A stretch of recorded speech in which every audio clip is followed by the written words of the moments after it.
अभी हम चल रहे हैं हमारे फोर्थ पार्ट की तरफ जो इस सीरीज का है। वो कौन सा पार्ट है? फर्स्ट था आरपानेट, हमने पढ़ा आरपानेट, ठीक है। फिर हमारा क्या आया? राइज ऑफ इंटरनेट, किसके साथ? TCP, IP, DNS. और फिर क्या था? Rise of web. ये क्या था? Rise of internet, then rise of web हमने बोला, जो सिनोनिम बन गया था किसके साथ? इंटरनेट के साथ। अब है डेटा एक्सप्लोजन। आप पिछले 10 साल से अगर आप देखोगे, so what we are dealing with a lot of data. जैसे मैंने आपको किसका जियो का एग्जांपल दिया था, 1.5 GB 2 GB हर रोज का डेटा। पहले कैसे आप एक महीने के रिचार्ज में आपको 1.5 GB 2 GB मिलता था एक महीना यूज करने के लिए। फिर जियो के बाद वो क्या हो गया? हर रोज आपको 1.5 GB 2 GB मिलने लगा, ठीक। तो अब आप देखो कि हर रोज टिपिकली यूट्यूब पे ही अगर आप सर्च करो कि कितनी वीडियोस अपलोड होती है तो आप हैरत में पड़ जाओगे, ठीक है।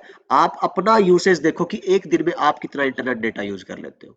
तो यहाँ पे हम बातें करते हैं अब डेटा एक्सप्लोजन की। और उतना सारा जो डेटा ऑनलाइन है, जितना आप अपलोड करते हो यूट्यूब पे, जैसे मैं ये वीडियो यूट्यूब पे अपलोड कर रहा हूँ पिछले 3 साल से, तो हंड्रेड्स ऑफ जीबी तो मेरा अकेले का डेटा होगा। तो वो यूट्यूब पे कहीं तो पड़ा है ना मेरा डेटा। अब जो यूट्यूब वाला फेसबुक वाले हैं उनके अपने पर्सनल कंप्यूटर पे तो नहीं जाता ना ये डेटा, कहीं तो स्टोर होता है मैनेज करने के लिए, फैच करने के लिए, एक्सेस करने के लिए। तो वो होते हैं डेटा सेंटर्स पे। यहाँ से जब डेटा की बात आती है तो डेटा सेंटर्स की बात आती है कि जब इतना लार्ज अमाउंट में क्वांटिटी में जो डेटा है उसको स्टोर, मैनेज, एक्सेस करना है, तो फिर एक अलग ही तरह का नेटवर्क बनता है। अगर आपको याद हो, नेटवर्क में हमने एक नेटवर्क टाइप बताया था, data centre network, storage area network. तो उस तरह के सारे नेटवर्क फिर अब स्पेशल पर्पस बिल्ट है ये, कि जो पिछले 10 साल से हमारा एक एक्सप्लोजन है डेटा बेस्ड नेटवर्किंग का। तो उसके बाद से ये सब आए हैं। आप एक तरह से समझो मेन स्ट्रीम में पहले आपको डेटा सेंटर्स की उस लेवल पे और उस स्केल पे कभी जरूरत नहीं पड़ी जितनी आज है, और बढ़ती जाएगी जैसा भी दिख रहा है। So I guess you got the idea कि अब हम डेटा सेंटर वर्ल्ड, और अभी डेटा सेंटर में इतनी जॉब्स है, इतनी कटिंग एज जो technologies as I told you, वो सब कहाँ यूज होती है? डेटा सेंटर्स के अंदर, बिकॉज इनका रोल ही इतना क्रूशियल है अभी, राइट, वेब के अंदर। तो ये सब लिखा हुआ आप देख लेना। और ये देखो 2000s हमारा इंटरनेट मैच्योर हुआ, जहाँ पे आम पब्लिक तक पहुंचा, ओपन हुआ। जैसे हमने बोला था, वो जो तुम्हारा डायल अप मॉडम वहां से शुरू हुए। Dot com bust, I guess सुना होगा आप में से बहुत सारे लोगों ने डॉट कॉम बस्ट क्या है। थोड़ा सा बता देता हूँ आइडिया। ये था कि अब किसी भी एक्स वाई जेड एरे गैरे नथु खैरे ने क्या किया, एक आइडिया लिया। जैसे भाई ऑनलाइन पैट डॉट कॉम, भाई मैं कुत्ते बेच रहा हूँ ऑनलाइन, ठीक है। अब फिर ऑनलाइन क्या, सब्जी वाला डॉट कॉम, ऑनलाइन किताब वाला डॉट कॉम, ऑनलाइन दिस वाला, ऑनलाइन दैट वाला, ऑनलाइन चाय वाला, पता नहीं कौन कौन। सब ने क्या किया, जितने भी अनाप शनाप फिजिबल इम्प्रैक्टिकल बिजनेस थे, वो कहाँ पे ला दिए कि भाई एक वेबसाइट बनाओ और वहां पे वो बेचने लगो। लोगों से पैसा उधार लिया कंपनीज, जैसे अभी शार्क टैंक इंडिया और वो सब आता है ना, ऐसे ऐसे लोगों के पास गए, इन्वेस्टर, एंजल इन्वेस्टर्स के पास, भी पैसा लगाओ तुम्हारे एक साल में 10 गुना दे देंगे, इतना कमाई है, इतनी कमाई है, फ्यूचर है, सब कुछ। तो भाई कुछ साल तो चला, लेकिन 2000 तक आते आते फिर क्या हुआ, ये जो इनके शेयर्स थे वो धड़ाम से गिरना शुरू हो गए। अब पोल खुलनी शुरू होगी कि भाई उतना तब नहीं था। आज भी अगर आप देखोगे ना, ऑनलाइन सिर्फ फिजिबल प्रैक्टिकल चीजें ही चलती है, ठीक है। हर चीज तो आप ऑनलाइन नहीं कर सकते, बट खैर चलो, टेक्नोलॉजी आती है, फिर मैच्योर होती है, फिर उसकी नीड क्रिएट होती है, then people start relying on that. और फिर वो किस लेवल तक जा पाते हैं, फिर उस हिसाब से आप उस मार्केट को कैप्चर करके और उसका यूज कर पाओ, that is a different thing. आज अगर आप देखोगे, ऑनलाइन दिस वाला दैट वाला may be is more possible in comparison. और अभी ये मैच्योर है, आप एक एक्चुअल प्रेजेंट क्या बोलते हो, सोल्यूशन प्रेजेंट करते हो एक एक्चुअल प्रॉब्लम का। तब तो क्या था भाई, भेड़ चाल। आप पढ़ना कभी डॉट कॉम बस्ट के ऊपर कोई डॉक्यूमेंट्री देखना, आपकी आंखें खुलेगी खुली रह जाएगी कि क्या दौर था। यहाँ पे सबसे ज्यादा कम एज के मिलीनियर्स एंड बिलीनियर्स भी देखे गए हैं। यहाँ से 2000 से पहले ट्रेंड हुआ करता था, कोई मिलीनियर बिलीनियर बनेगा तो उसका एक ट्रेंड था, बिल्कुल कोई शॉप खोलेगा, बिजनेस खोलेगा, उसकी ब्रांचेस खोलेगा, फिर उसको मैनेज करेगा, फिर 10 साल 20 साल में वो एक मिलीनियर बनता था। ऐसा एक्सेप्शन छोड़ दो, अदरवाइज ऐसा होता था। इसके बाद तो मतलब कि कमी ही नहीं रही पूरी दुनिया भर में नए नए मिलीनियर्स की। और ये वो वाले पहले वाले मिलीनियर्स थे जो पोलाइट कह लो एक तरह से, नॉट दैट मनी ओरिएंटेड, और जो एक्सपीरियंस को और उसको जो तवज्जो देने वाले हैं ना लर्निंग को। और ये कौन से वो जो पार्टीज और इंस्टा फोटोज और, चलो I don't want to go into that, but just want to let's say एक इशारा है किसी एक चीज की तरफ, अगर आप वो समझ पाओ तो सक्सेस और उसके बीच का जो एक थोड़ा सा गैप होता है स्टुपिडिटी के बीच का। तो it was that that dot com bust. तो just read about that and you will be amazed by that. तो जी देखो, ब्लॉग्स, यूट्यूब, फेसबुक, ट्विटर, तो ये सारी कौन सी कंटेंट ओरिएंटेड वेबसाइट्स हैं, सोशल नेटवर्क्स हैं सारे। तो इन्हीं का बूम है। आप देखो 2000 के बाद 2004 में फेसबुक आई, यूट्यूब आई गेस 8-10 के आसपास आई थी शायद, है ना। ब्लॉग्स है, गूगल का अपना है और सबके अपने अपने ब्लॉग्स हैं। ट्विटर तो आप आज के टाइम पे अगर आप देखोगे, it's no longer Twitter, I guess it's X by Elon Musk. But still ये सारे सोशल नेटवर्क्स हैं। और इनके लिए फिर बैकएंड में क्या चाहिए होता है, आपको डेटा सेंटर चाहिए होते हैं। वायरलेस डेटा, अगेन जैसे मैंने जियो का आपको एग्जांपल दिया था इंडिया में, तो mobile data same. Cloud computing, आज आपको अगर जैसे जीमेल पे आपके फोटो पड़े हैं बहुत सारे और वो जीमेल फुल हो गई है 15 GB आपका, तो आपको मैसेज आता है you are out of memory, would you like to buy some storage space.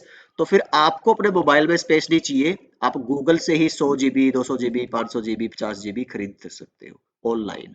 तो वो क्या है, एक बिल्कुल छोटे स्केल पे क्लाउड कंप्यूटिंग है। बड़े स्केल पे भी है क्लाउड सर्विस प्रोवाइडर्स, मैंने जैसे एग्जांपल दिया amazon है, माइक्रोसॉफ्ट, amazon का AWS है, माइक्रोसॉफ्ट का अज्योर है, गूगल का GCP है, Google cloud platform.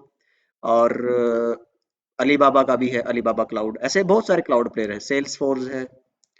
Content distribution network to handle internet load, ये इंटरेस्टिंग है और इसको थोड़ा सा समझेंगे। ये क्या है, content distri CDN to handle internet load.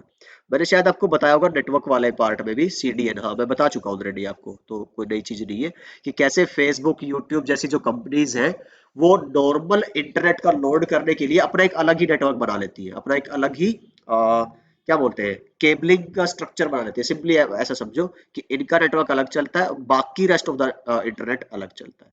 तो उससे इंटरनेट पे लोड कम होता है, इनका अपना इन्वेस्टमेंट है, लेकिन फिर इनका फायदा भी फिर वो उतना ही है। इनका जो डाउन टाइम है, इनका जो प्रोसेसिंग और सर्फिंग टाइम है वो लोवेस्ट होता है। आप देखोगे फटाक से यूट्यूब और फेसबुक खुल जाती है। तो हर चीज इंटरनेट पे आ गई।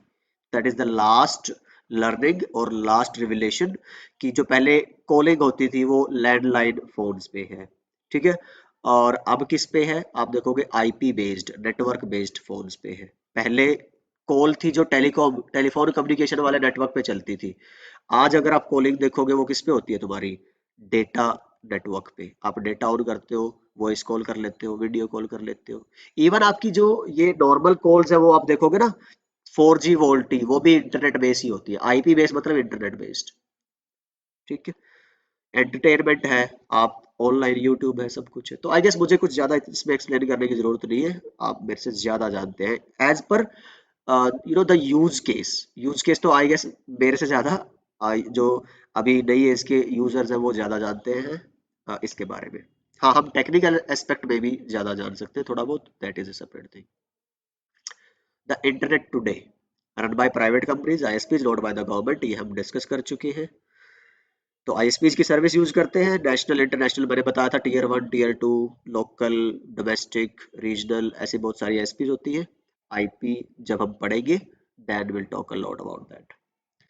सिर्फ 4 कंप्यूटर से शुरू हुआ नेटवर्क जो सिर्फ US था, अब बिलियंस ऑफ डिवाइसेस हैं पूरी दुनिया में फैले हुए और इसको यूज करते हुए।